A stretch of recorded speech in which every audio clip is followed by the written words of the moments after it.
Focus on excellence. Success and people will automatically follow you. Love you all, millennials. Just keep liking, subscribe, and share my journey of transforming lives. The biggest challenge in everybody's life come when they enter the age of teenager. From this teenager age until the time we achieve our dreams, this is the journey which plays an important role in life, and that is career. Career is like a pen. You keep on writing, but you have to decide yourself what you want to write, good or bad. Meaning, career is just moving. Only thing is, you have to decide what type of person you wished to be, good or bad. Career is like a clay. You only own to design your clay in the way you wish. The meaning is only you can decide what you want to become in life. You can make anything a beautiful pot and also create a waste out of it. It is your choice. You can decide on your own to do good or bad things in your life. But the question comes how to decide your career and what to do to achieve it. So let's have a look at a different scenario of the career path.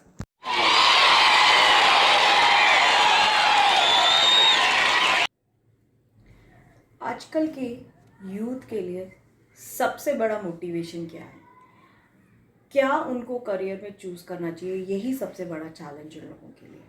तो मैं आप लोगों से पूछना चाहती हूँ, जितने भी यूथ हैं या जो भी पेरेंट्स हैं या जितने भी यहाँ पे जो भी मुझे सुन रहे हैं, चाहे वो यूथ हो, चाहे वो अडल्ट हो, चाहे यंग हो, अभी अभी नए नए जॉब में लगे हों, या फिर जिनके पेरेंट्स अभी ये सोच रहे हैं कि हम अपने बच्चों को क्या करियर दें, तो मैं ये कहना चाहती हूँ कि हमें अपने बच्चे को क्या करियर देना चाहिए ये नहीं सोचना चाहिए। सबसे बड़ा मोटिवेशन उस यूथ के लिए या उस बच्चे के लिए, उस चाइल्ड के लिए क्या है, उसे वो खुद ढूंढना चाहिए। लेकिन सबसे बड़ा चैलेंज क्या होता है कि क्या करियर चूज़ करें, कैसे चूज़ करें।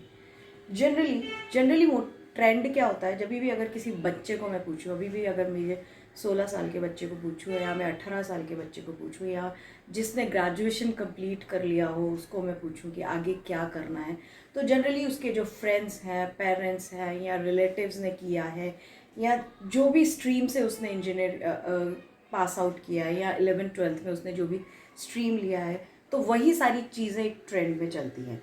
जैसे कि अगर मैं आर्ट्स की बात करूँ तो बीए कर लिया, आगे जाके बीएससी कर ली या फिर कोई कंपटीशन एग्ज़ाम के लिए तैयारी कर ली। साइंस की बात करूँ तो हमारे सामने सिर्फ एमबीबीएस, बीडीएस या फिर फिजियोथेरेपी लेक्चरर, प्रोफेसर, यही सारे ऑप्शंस हमारे सामने नज़र आते हैं।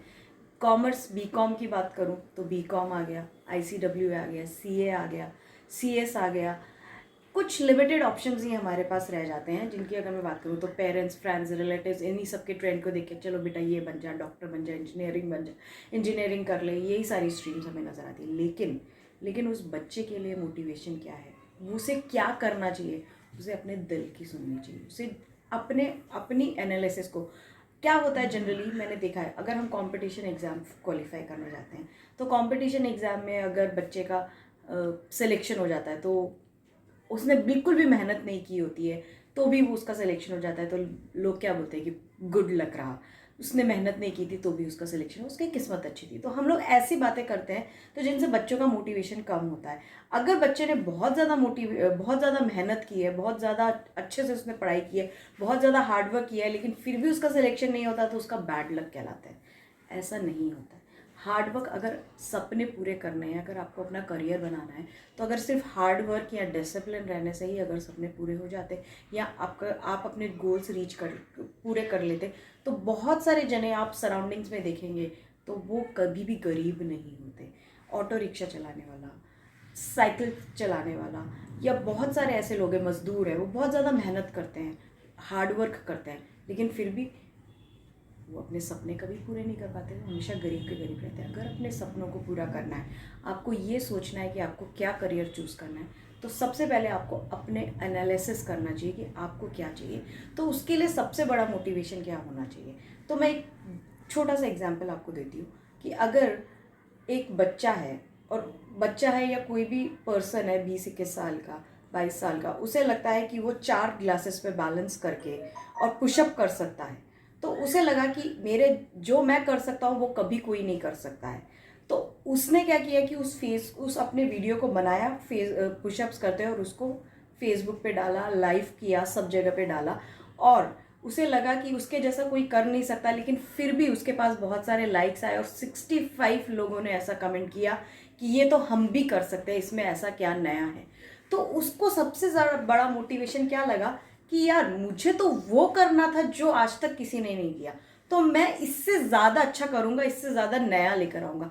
तो उसने अपनी क्रिएटिविटी को ओपन किया। तो सबसे पहले आपको क्या करना है, आप किस तरीके से आगे बढ़ना चाहते हो वो आप सोचिए, आपके लिए वो मोटिवेशन क्या है। दूसरा एग्जाम्पल मैं आपको ऐसा दूंगी कि अगर कोई बच्चा कंपटीशन एग्जाम की तैयारी करना चाहता है, चाहे वो डॉक्टर बनने के लिए, चाहे वो आईएएस बनने के लिए, या कोई भी चीज़ के लिए, कोई भी कोचिंग इंस्टीट्यूट में जाता है या जिसके लिए भी वो क्वालिफाई करना चाहता है, तो उसको सबसे पहले अपना पावर, अपना स्ट्रेंथ, अपना एनालिसिस करना चाहिए। जितने भी कंपटीशन एग्जाम्स होते हैं उसमें 30 लाख प्लस एप्लीकेंट्स होते हैं जो पार्टिसिपेट करते हैं, जो सोचते हैं कि मेरा भी हो जाएगा, मेरा भी हो जाएगा, मेरा भी। लेकिन आपको पता है कंपटीशन में क्वालिफाई करने के लिए सिर्फ और सिर्फ 1% चांसेस होते हैं। 100 में से सिर्फ 1% लोगों का ही सिलेक्शन होता है। यानी कि 100 में से सिर्फ 10% जो एक्स्ट्रा ऑर्डिनरी स्टूडेंट्स होते हैं उन्हीं का ही सिलेक्शन होता है। 90% जो ऑर्डिनरी स्टूडेंट्स की कैटेगरी में फॉल करते हैं उनका नहीं होता है। तो आपको ये एनालिसिस करने की ज़रूरत है कि आप ऑर्डिनरी स्टूडेंट में आते हैं या आप एक्स्ट्रा ऑर्डिनरी स्टूडेंट्स में आते हैं। तो ये एनालिसिस करने के लिए आपको सबसे पहले ये जानना ज़रूरी है कि जो भी कंपटीशन होता है उसको क्वालिफाई करने के हाई चांसेस उन स्टूडेंट्स के होते हैं जिनका कंसंट्रेशन पावर बहुत ज़्यादा हाई होता है। और जिनका कंसंट्रेशन पावर बहुत ज़्यादा हाई होता है वो सिर्फ और सिर्फ 10% कैटेगरी के लोगों में आते हैं, और जिनका कंसंट्रेशन पावर थोड़ा सा कम होता है वो 90% कैटेगरी के लोगों में आते हैं। तो आपको अपना कंसंट्रेशन पावर, आपको अपना स्ट्रेंथ, आपको अपना स्टेमिना, उस पर्पस को लेकर आपका क्या जज्बा है वो देखते हुए अगर 10% कैटेगरी में फॉल करते हो तो आप ये कंपटीशन 100% क्वालिफाई कर सकते हो। और अगर आप 90% कैटेगरी में फॉल करते हो तो आपके कंपटीशन के चांसेस उसके अकॉर्डिंगली हो जाते हैं। तो आपको ये डिसाइड करना है कि आपका मोटिवेशन लेवल क्या है, आपका स्ट्रेंथ क्या है, आप किस चीज़ को आगे करना चाहते हो। तो उस चीज़ को फॉलो कीजिए, उस चीज़ को जानिए। इंटरनेट भरा पड़ा है, आप जिसको भी इंस्पिरेशन मानते हैं, जिसको भी आप फॉलो करना चाहते हैं उनको फॉलो कीजिए। इंटरनेट है, फेसबुक है, यूट्यूब है, इतनी सारी जगह है जहाँ से भी आपको इन्फॉर्मेशन गैदर करनी है, क्या आपका रोल मॉडल है, कैसे बनना है, क्या करना है, उन सबको देखिए और उसको फॉलो कीजिए। And follow your dreams and follow your motivation.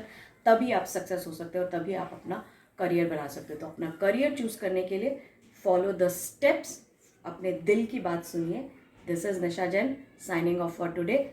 Stay fitastic, stay tuned, live healthy, live happy. Thank